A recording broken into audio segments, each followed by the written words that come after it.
Now we will see the second attribute of the 13th question. The second attribute of 13th question is that he exists without a beginning or end.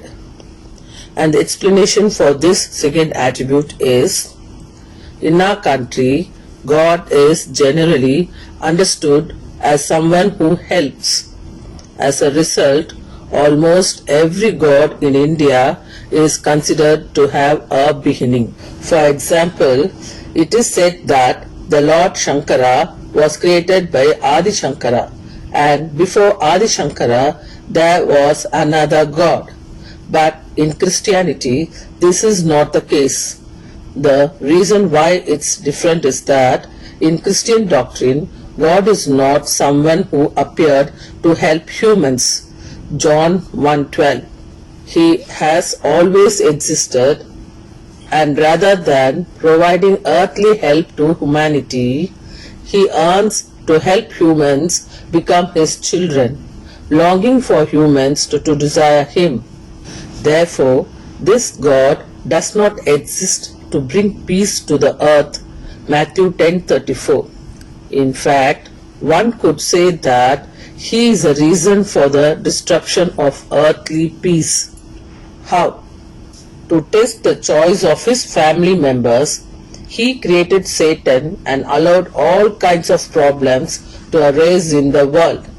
By witnessing these problems, humans blaspheme God and reveal whether they truly choose to become his children or not. God is the one who allowed Satan to test this.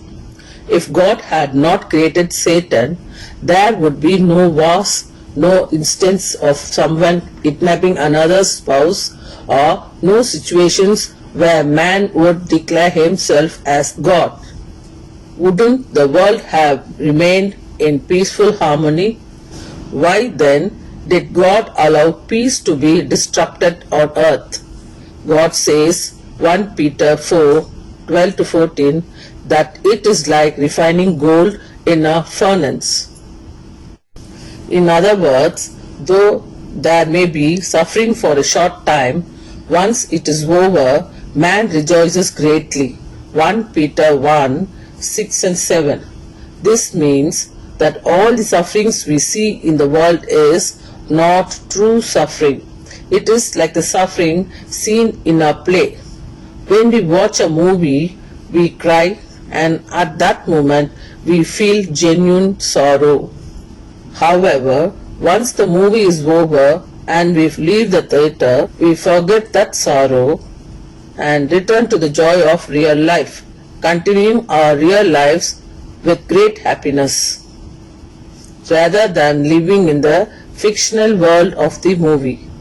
Who is the one who rejoices more than us? It is the one responsible for making the movie.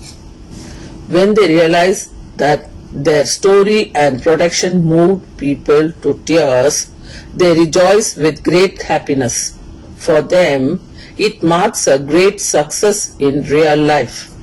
Similarly, God watches his own Son hanging on the cross. What is he watching? He is observing how much his Son loves God the Father when subjected to trials. He is watching the extent of that love. Likewise, nuns who live as children of the covenant are violated by cruel people. Many question why God, if he truly existed, didn't immediately come to their aid upon witnessing this cruel act. The reason is that Satan challenged God, claiming that if these nuns were violated, they would abandon their covenant. But God, having supreme confidence that no matter what happens, these nuns would not stray from the covenant, allowed Satan to test them by creating a situation where the nuns would have to give up their virginity, something considered more precious than life itself by their ancestors, for God.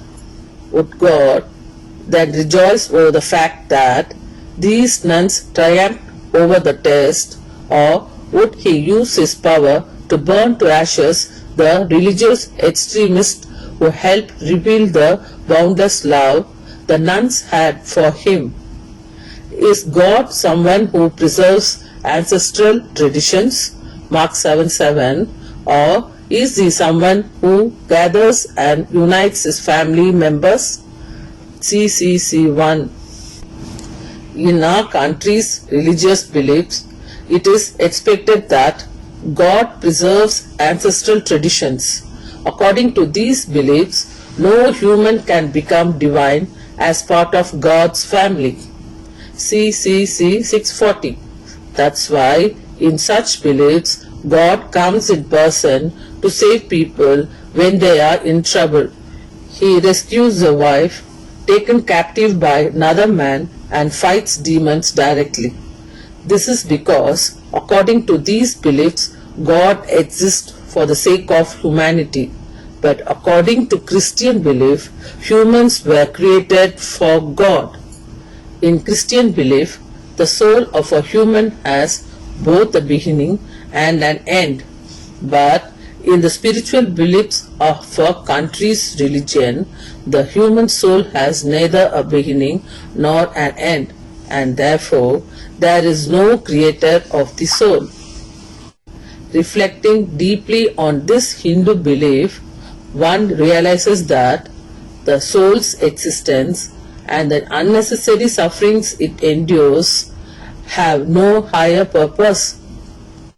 That is, a soul comes from God, lives through many births in the world, and eventually returns to God at a certain point.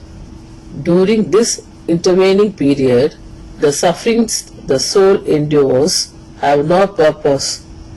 The soul accomplishes nothing. It merely returns to its original state, and because of its suffering does not reach a state higher than its original one. However, in Christian belief, it is not like that.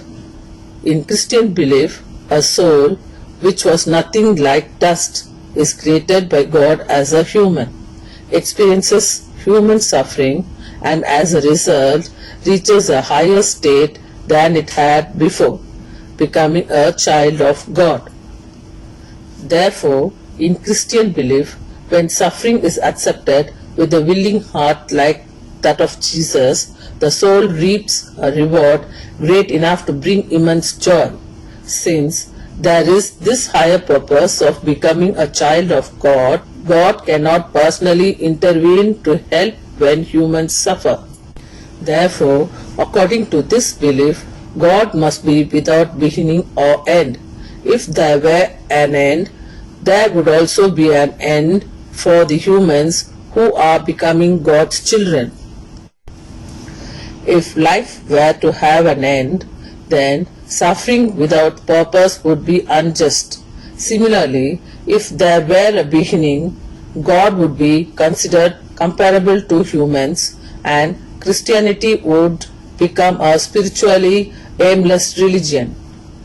That is why the second main attribute of God is that He exists without a beginning or an end.